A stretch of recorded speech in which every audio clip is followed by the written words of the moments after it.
তারেক রহমান যেদিন আসবেন জনতার ভূমিকম্প হবে, বলছেন বরকতুল্লাহ বুলু। জানাবো ফেব্রুয়ারিতে নির্বাচন হবে বলে মনে হচ্ছে না, বলছেন নাহিদ ইসলাম। এদিকে হাসিনা জান নিয়ে পালাতে পারলেও আপনারা পারবেন না, বলছেন সার্জিস। জানিয়ে দিব নির্বাচন যতই ঘনিয়ে আসছে ষড়যন্ত্র ততই বাড়ছে, বলছেন সাইফ আলী খান।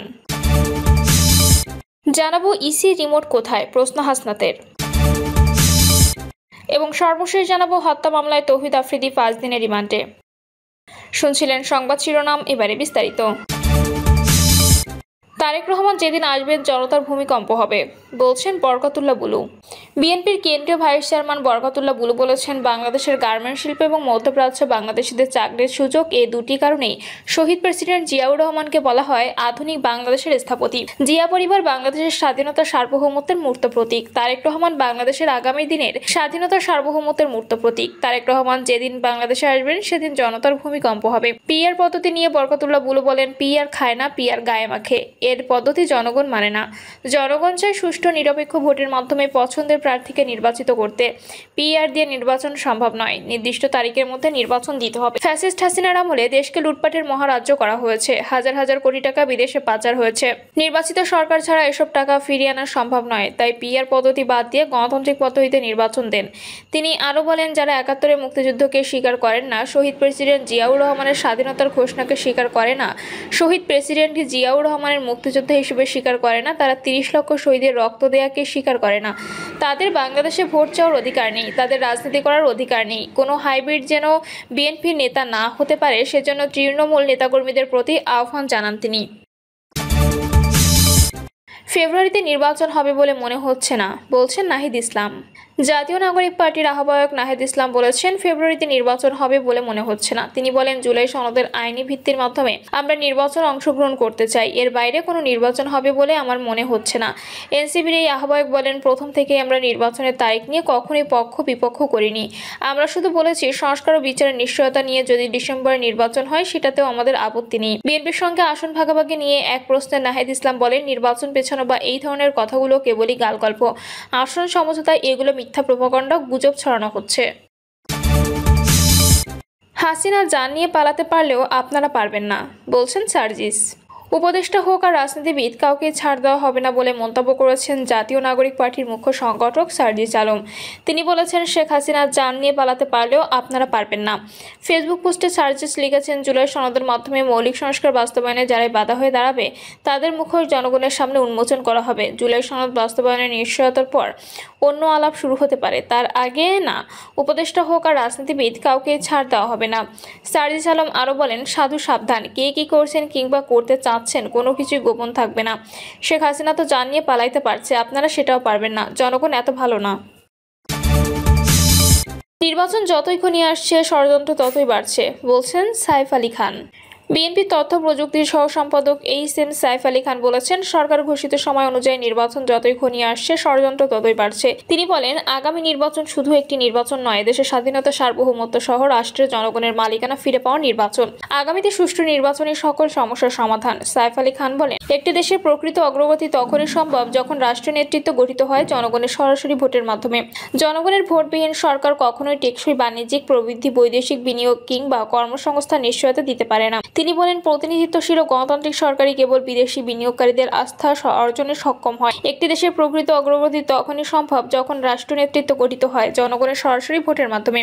জনগণের ভোটবিহীন সরকার কখনোই টেকসই বাণিজ্যিক প্রবৃদ্ধি, বৈদেশিক বিনিয়োগ কিংবা কর্মসংস্থান নিশ্চয়তা দিতে পারে না।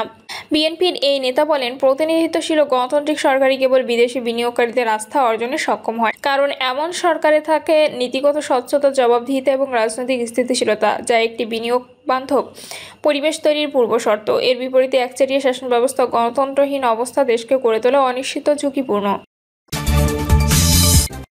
ইসি রিমোট কোথায়, প্রশ্ন হাসনাতের।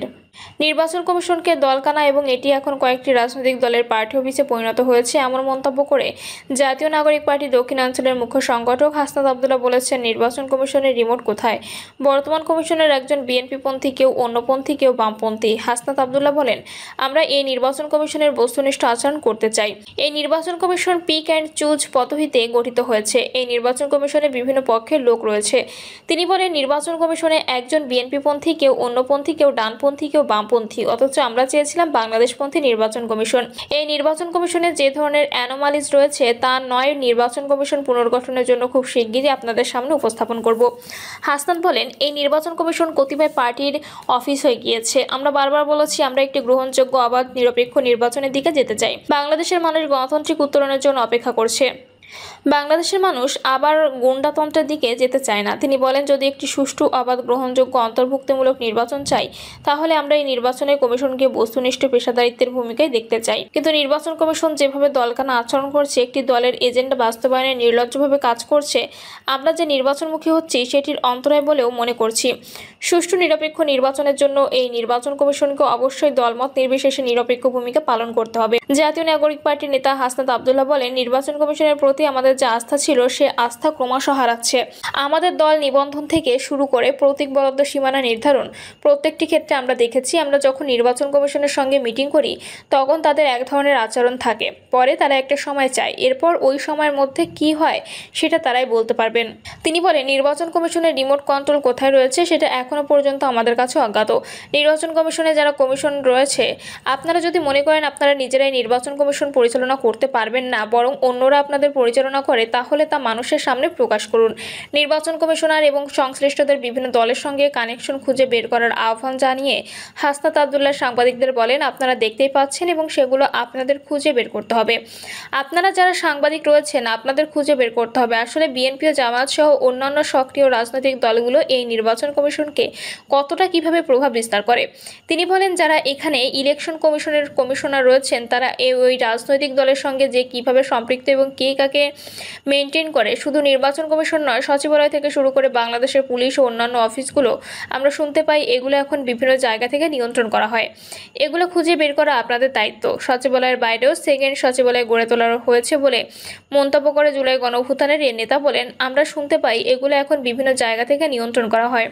দেশনেত্রী বেগম খালেদা জিয়ার পিএস আব্দুল সাত্তার সাহেবের নাম শুনছি। তিনি নাকি এখন অনেক কিছু নিয়ন্ত্রণ করেন এবং সচিবালয়ের বাইরে নাকি একটা সেকেন্ড সচিবালয় স্থাপন করেছেন। গণমাধ্যমে আপনাদের দায়িত্ব এটি খুঁজে বের করা এবং জনগণের সামনে উন্মোচন করা। এর আগে নির্বাচন ভবনের অডিটোরিয়ামে ব্রাহ্মণবাড়িয়া 2 ও 3 আসনের শুনানিতে রুমিন ফারহানার গ্রুপের সঙ্গে হত্যা মামলায় তৌহিদ আফ্রিদির 5 দিনের রিমান্ডে। বৈষম্যবিরোধী ছাত্র আন্দোলন কেন্দ্রিক রাজধানীর যাত্রাবাড়ি থানার আসাদুল হক বাবু হত্যা মামলায় কন্টেন্ট ক্রিয়েটর তৌহিদ আফ্রিদির 5 দিনের রিমান্ড মঞ্জুর করেছে আদালত। ঢাকায় মেট্রোপলিটন ম্যাজিস্ট্রেট সারাহ ফারজানা হক রিমান্ডের এই আদেশ দেন। এদিন দুপুর 2টা 25 মিনিটে তাকে ঢাকা চিফ মেট্রোপলিটন ম্যাজিস্ট্রেট আদালতে আনা হয়। এর সময় তাকে সিএমএম আদালতের হাজতখানে রাখা হয়। এরপর মামলা তদন্ত কর্মকর্তা সিআইডির পুলিশ পরিদর্শক খান মোহাম্মদ ইরফান জিজ্ঞাসাবাদের জন্য তাকে 7 দিন রিমান্ডে নেওয়ার আবেদন করেন। আসামিপক্ষের আইনজীবী রিমান্ড বাতিল সহ জামিন আবেদন করেন। উভয় পক্ষের শুনানি শেষে আদালত তার এ রিমান্ড মঞ্জুর করেন। রোববার রাতে তৌহিদ আফ্রিদি সিআইডির একটি দল বরিশাল থেকে গ্রেপ্তার করে। মামলা সূত্রে জানা গেছে, বৈষম্যবিরোধী ছাত্র আন্দোলন চলাকালে গত বছরের 5ই আগস্ট যাত্রাবাড়ি থানাধীন পাকা রাস্তার উপর আন্দোলনে অংশ নেন মোহাম্মদ আসাদুল হক বাবু। ঘটনার দিন দুপুর 2:30টায় আসামিদের ছোড়া গুলি আসাদুলের বুকে ও ডান পাশে লাগে। পরে হাসপাতালে নেওয়া হলে চিকিৎসক তাকে মৃত ঘোষণা করেন। প্রিয় দর্শক, এই ছিল এখনকার সর্বশেষ সংবাদ আপডেট। সব সংবাদ পেতে চ্যানেলটি সাবস্ক্রাইব করে বেল আইকনটি ক্লিক করে রাখুন।